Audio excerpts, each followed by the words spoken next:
Honourable Speaker, this benefit to Goa miles was given right from the beginning, where 18 months they were given an exemption. And now it's been told that the COVID-19 pasot te and CSR pasot te benefit wave kelam moratorium dilamuntenga, or whatever benefit was waived because of COVID-19. When you have an agreement apurmane you can't waive unless you are taking a decision subsequently. Yes. So they have to incorporate this, and this CSR, if they have done CSR, they have to show what CSR facility they have given, extended. They have not done any free service.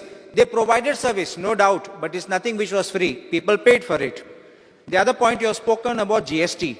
Why was the GST not collected and paid? They are charging that from the customers. Customer farikotat. So you can pay that. You are getting that money in your hand. And if they are charging less rate, this is undercutting.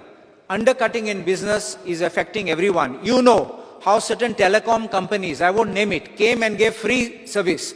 Then they gave you cheap rate. And after that, you try to control the market and take over. This is nothing but this type of undercutting for the purpose of grabbing the market.